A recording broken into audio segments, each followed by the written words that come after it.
those were definitely good times. Let's see. From all of the Arm Wars matches that I have been seeing, at least that aired on the Eurosports, they were like not so many from Sweden, but we had like, if I remember correctly, Anders Karlsson, Erika Bengtsson, Glenn Bengtsson, Niklas Nannestad. Oh my God, we had so many Swedes. Yeah, I mean, a lot. Freddie Gunnarsson was very prominent. Yeah, definitely.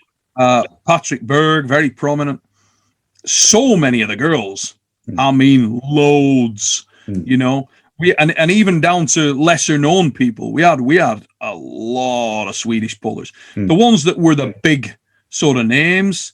I mean, obviously, if you go in ladies, it would be Fia Reisig, it would be Malin. You know, it would be the crew. So Heidi Andersson was in there as well. You got to talk about Erika.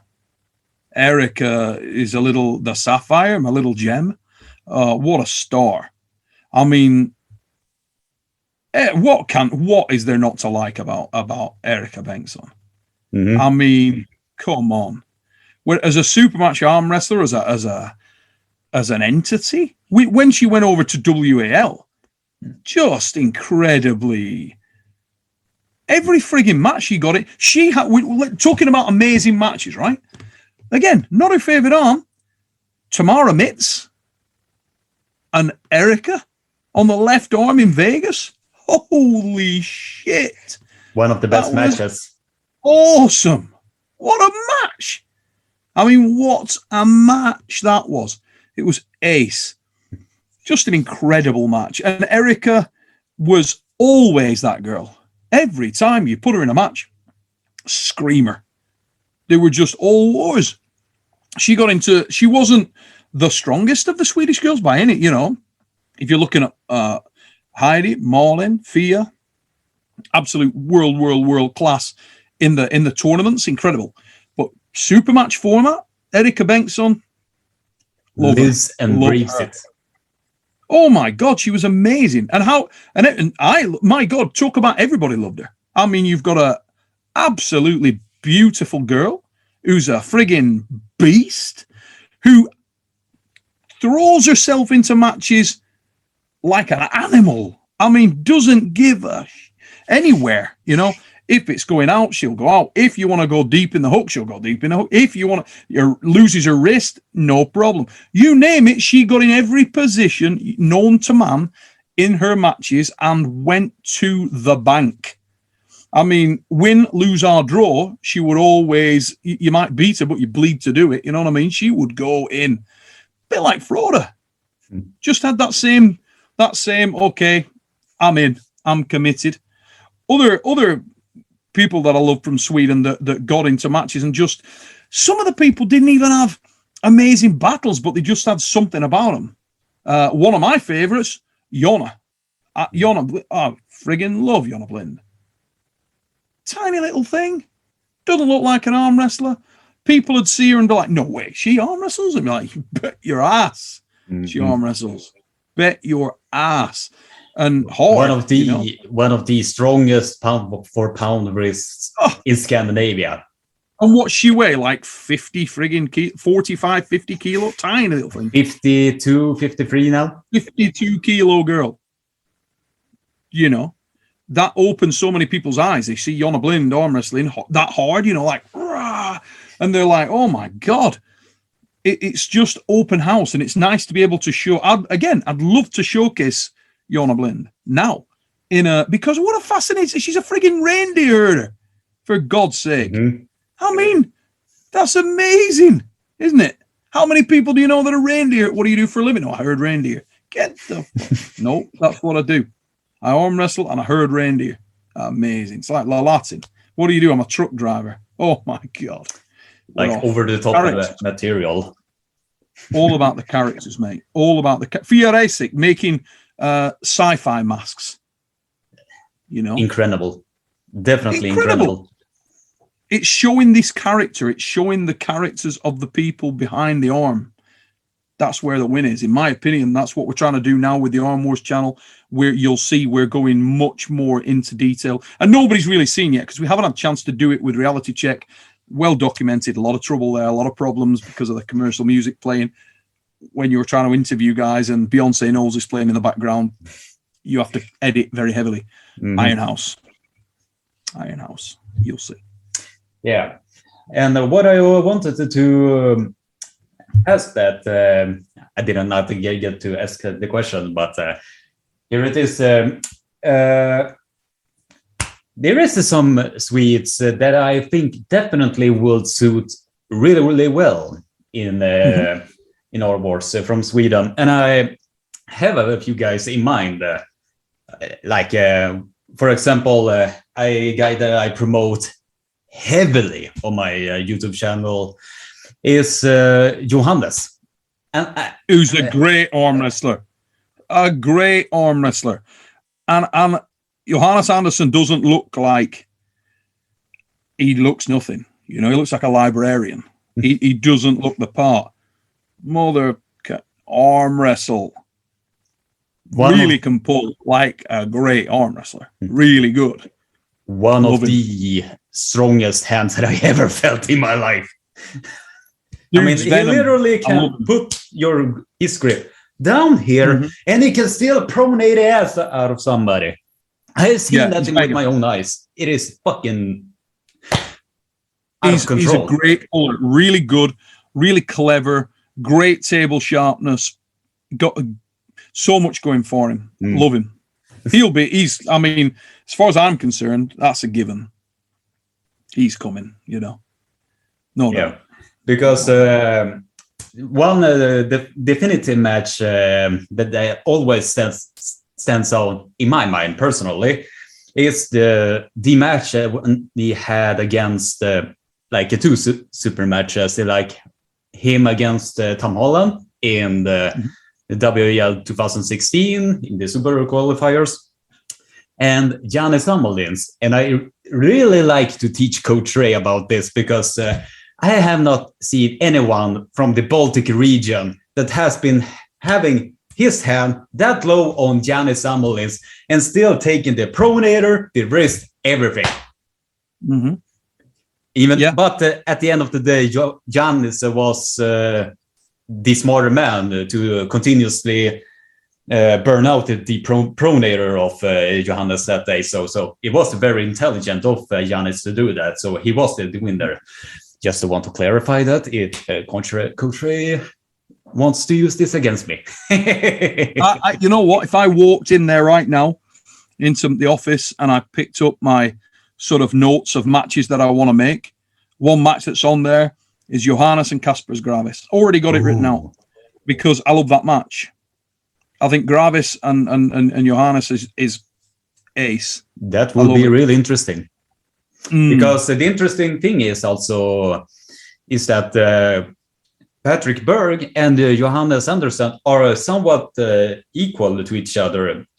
Patrick is somewhat better on the left, and Johannes has always been better on the right. Yep. And it is because of the very strong hand that Johannes is having. So if I have been picturing that match in my mind since the last time that I have been polling was in 2018 Worlds at what was it, Antalya, and Johannes, if I remember correctly, was not happy with that match at all because he said that he was not in that start. He felt that he could have done something, and when you mentioned that it would be an interesting to see him and Gravis Kaspars in Arm Wars. That will be definitely interesting. Yeah, I think it's a really nice match between two very well-rounded guys who've really got options. So I think we'd see that match go a lot of different areas, and both men can really scrap. They can, if they get into a dogfight, they can handle themselves. So I like that match a lot, and it's just a matter of time and when we put it together. But it's already written down. I already love it. So. Yeah, and there's a lot of, as I say, so many guys from Sweden. I mean, the project, Glenn Bengtsson, love him. Patrick Bergs, a great arm wrestler. That's an underrated arm wrestler. Patrick Berg's left. He's friggin' serious, mate. He's a great puller. He's a great puller. Gets in wars. Just needs a little confidence in himself. And dude can do a lot. Really strong. Because I have seen matches that Patrick has done, and some of them I was like, can he do that? Did he just do that? I mean, for example, when he was competing in IFA Worlds and Slotty back to back like that. And he plays really well at the IFA Worlds, was a lot of the tough guys over there.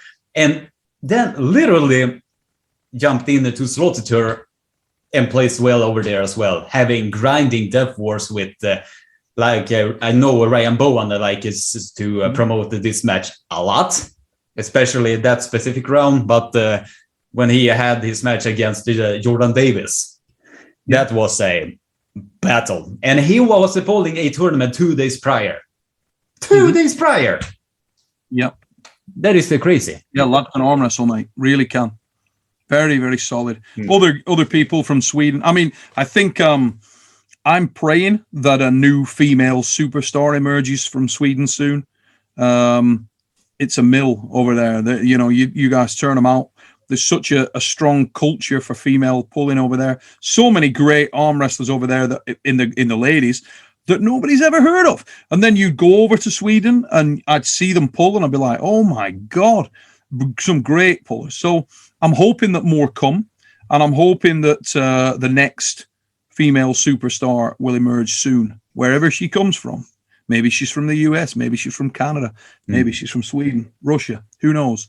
Ukraine, Kazakhstan, we will see. We don't know where, but they're out there, and I really would like to see that happen, because a lot of the most famous female pullers, with all due respect to them, are people who've been around for a very long period of time. Gabriela Vasconcelos, Sarah, Fia, Marlin, all guys that have been around for a long time. Irina, all these girls have been there for a very long time. It'd be nice to see this new emerging crop of female pullers from wherever they're coming to get out and start making some waves. Because a lot of time spent talking about, who's the next big thing in the male class? Who's the next big thing in the female class? Where's she coming from? We don't know, Because it's interesting when you say that, because there has been a lot of great up and coming girls that has been going around in the entire world. Like, for example, in Slovakia, you have the new super heavyweight. Oh, I thought you were going to say Lucia Debnarova. No, she's an old-timer, in my honest opinion. The matches that she's having is absolutely crazy. Yeah, she's mega. Yeah. And when we have a girl here in Sweden that has the genetics are there, and everything is there, and her name is let's see, it's Emma Maximova, and that is a girl that it's a bit of funny story, because the very first competition that she entered was the Swedish Nationals, and she won it, both hands, like without what weight class? Like plus 70. Okay. Like ran through everybody. Wow. And literally the year after that, she bumps up. She goes up to the senior category in minus 80, and she runs over everybody there too. Very impressive. After that, she went to IFA Worlds.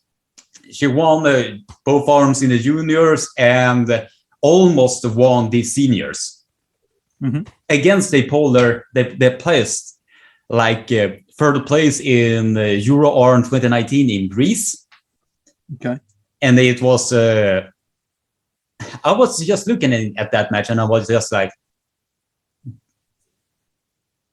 you have potential to be so great. So great. So I will definitely, I will definitely send you some clips of her when I have time. So yeah, look forward to that. It's always good to see new arm wrestlers that are up and comers. That are, you know, I'm always trying to surf the events to just see who's who, you know, spot guys and think, you know, I spent a lot of time and I spoke about people that I had my eye on last year, you know, guys like Robbie Russell in the US and so many that I've got a list. I can't even tell you.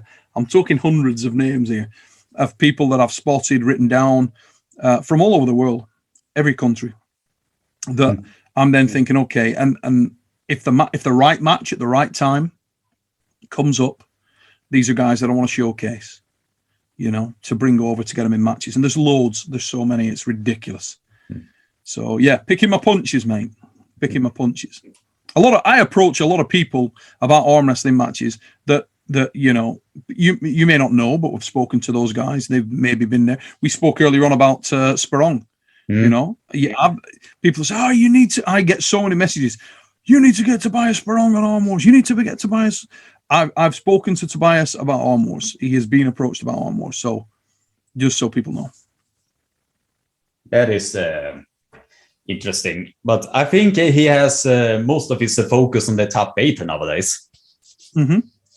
So I think he is aiming to qualify over there, since he had a really great battle against what's his name, Artyom Morozov. Like it was now East versus West. Like it was a complete contrast. Like as soon as it went to the inside, it was Artyom Morozov's game all day, and when it went to the top roll, it was Sperong. Sperong's mega, both arms. That handle he's got great right. He's got probably a better left. He's very good, and he's young, and he's going to get better. He's going to feature. He's just young. He's young at the moment. He'll come. You know, people say he got run over in East versus West. I don't think so. I think he was right there. He was right there, mate. Little bit of difference here and there, a little bit of refinement on the technique. That's a very dangerous young man. He's mega, very strong. What is he, just like 23, 24 now? Yeah, he's only young. I don't know the exact age, but he's early 20s, I believe. And, you know, big future for him. I'm sure of that.